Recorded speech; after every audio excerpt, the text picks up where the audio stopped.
RJD की ओर से राजभवन मार्च किया गया और ये कहें कि राजभवन मार्च कम ताकत दिखाने की कोशिश ज़्यादा थी, और ये इसलिए भी क्योंकि हाल में बांकीपुर के चुनाव हुए हैं और बांकीपुर के चुनाव में जिस तरह से उसका समीकरण बिगड़ा है वो भी एक बड़ी चिंता है उसके साथ, क्योंकि हम लोगों ने तेजस्वी यादव को ऐसे देखा नहीं है जिस स्थिति में आज वो दिख रहे थे, और जिस तरह से वो दिखाने की कोशिश कर रहे थे ये भी एक बात है, क्योंकि उन्होंने 1-2 नहीं 50 फोटो शेयर किए हैं अपने सोशल मीडिया पर। अपने मार्च के कुछ थोड़ी देर ही वो मार्च में थे, उसके बाद पुलिस ने उनको हिरासत में ले लिया, यानी डिटेन कर लिया, और डिटेन करके ले जा रही थी तो बीजेपी का कार्यालय भी दिखा रहे थे, वीडियो भी बना रहे थे।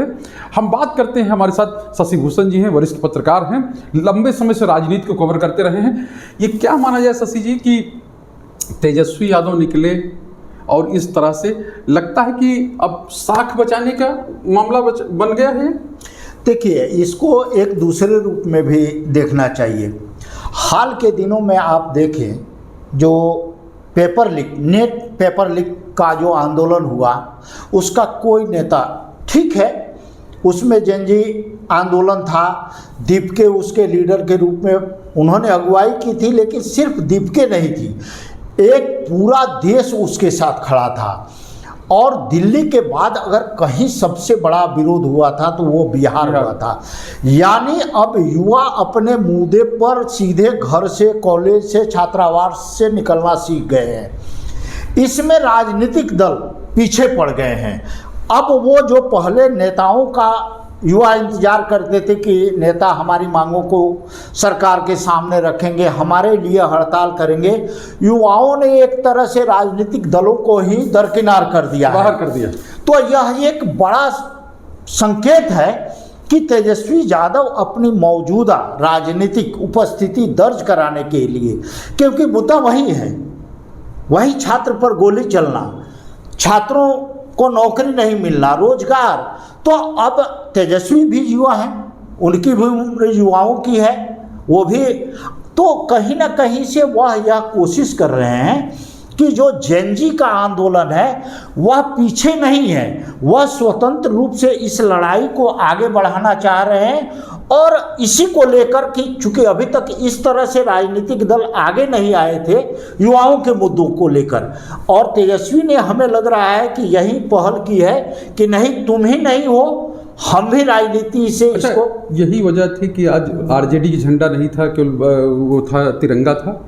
हाँ, तिरंगा भी ये लोग लिए थे, ये भी एक तरीका था विरोध का। यह भी बड़ा आश्चर्य वाला बात है, तिरंगा में एक सेफ गार्ड भी मिलता है, राष्ट्र का इससे सेफ गार्ड मिलता है। इसमें भगदड़ अगर मचती है, तिरंगा अगर नीचे कुचला जाता है तो उसका भी असर पड़ेगा कि देखिए तिरंगा पुलिस के चलते कुचला गया। ये तो वहाँ अनाउंसमेंट भी हो रहा था जहाँ पे आंदोलन हो रहा था, जहाँ पे धरना चल रहा था या कहें कि मार्च हो रहा था, वहाँ अनाउंसमेंट भी हो रहा था, तिरंगा का सम्मान आप लोग करिए, पुलिस की ओर से किया जा रहा था वो एक वैन में। तो ये कह सकते हैं तिरंगा का आड़ था इसमें। हाँ, देखिए अब तो ऐसा है ना कि अब दलों पर से युवाओं का भरोसा खत्म तो नहीं हुआ है, थोड़ा कम जरूर हुआ है, इसलिए ये तिरंगे पे आ गए, ये तिरंगा लेकर निकले कि अब इसके बैनर के तहत सारे युवा में, क्योंकि आरजेडी का अगर बैनर लेके निकलते तो हो सकता था उनके समर्थक ही निकलते, लेकिन तिरंगा लेकर अगर निकलते हैं, एक राष्ट्र ध्वज लेकर निकलते हैं तो उसका कैनवास बड़ा हो जाता है। उसमें एक लाइन लेने की कोशिश है, एक लाइन लेने की कोशिश है जिसमें सारे युवा मेरे साथ आ जाएं, एक संकेत भी है। संकेत, अच्छा ये भी कह सकते हैं कि जिस तरह से बांकीपुर में कह रहे हैं कि यादव लोग भी साथ से खिसक गया, उसके बाद मुस्लिम जो एमवाई समीकरण था वो खिसक गया, उसको बचाने की भी कवायद है। हाँ, इससे ये भी मैसेज है, लेकिन बांकीपुर चुनाव तो अब उसका रिजल्ट आ गया है, जो आना था वो आ गया। प्रशांत किशोर के पक्ष में लहर थी, वह लहर आज भी मैं कह रहा हूं कि वह भाजपा के विरोध की लहर थी।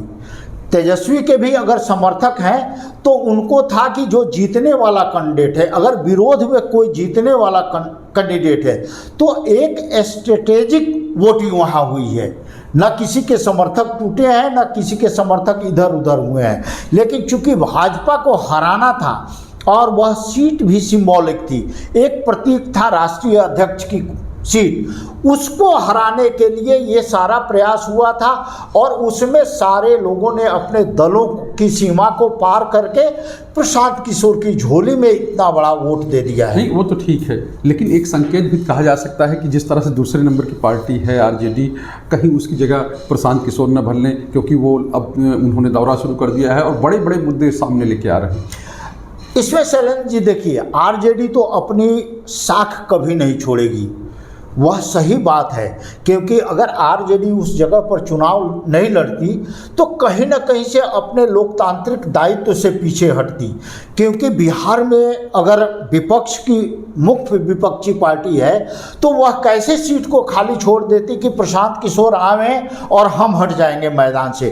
तेजस्वी ने कोशिश भी की, तो वह अपनी कोई उपस्थिति या कोई वैसी साख पर दाव नहीं लगाएंगे जिससे आरजेडी की साख हो। तो वह विरोध का जो एजेंडा है, अभी भी इनकी साख एक विपक्ष की है और विपक्षी भूमिका के रूप में ही वह अपना बार बार उपस्थिति दर्ज भी करा रहे हैं। अच्छा, लगता है कि इस आंदोलन से कुछ फायदा होगा उनको? मैसेज तो चला ही गया, फायदा हो या ना हो, पूरा शहर डिस्टर्ब रहा, पूरा प्रशासनिक महकमा डिस्टर्ब रहा और इसका जो आज के युग में तो हम लोगों आप लोगों जैसे सारे लोग इसको दिखा ही रहे हैं कि भाई उनका आंदोलन किस तरह से पटना में रहा, कितना उग्र रहा, चारों तरफ बैरिकेडिंग थी। तो यह तो कहीं ना कहीं से सफल ही, एक लंबे समय के बाद इस तरह का तेजस्वी के नेतृत्व, बालू वाली इलाके वो खड़ा कर दिया ट्रैक्टर। हाँ, एक बड़ा आश्चर्यजनक बात ये भी है कि आज पुलिस ने हर चौक चौराहे पर पहले बैरिकेडिंग लगाती थी। बैरिकेडिंग का बिहारी तो आंदोलन के आदी हो चुके हैं, बैरिकेड को भी वो खिलौना और बना के वो अपने मनोरंजन करने लगते हैं। वाटर कैनन को भी उन्होंने इस पसीने के रूप में अपने गर्मी को उतार लिया है।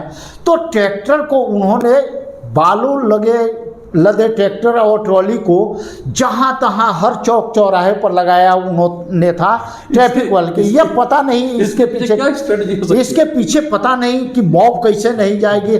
आदमी तो चला जाएगा, आप ट्रक बस को रोक सकते हैं, लेकिन इंसान तो उस बालू के तो बालू क्या उछालते, क्या हाँ क्या करते ये समझ में नहीं आता। आखिर पुलिस के उसके पीछे क्या स्ट्रेटेजी थी यह समझ में नहीं आया। अच्छा, पुलिस वाले मिलेंगे तो हम लोग जरूर पूछेंगे, लेकिन एक चीज तय है कि जो मैसेज देना था तेजस्वी यादव को, वो मैसेज उन्होंने दे दिया है।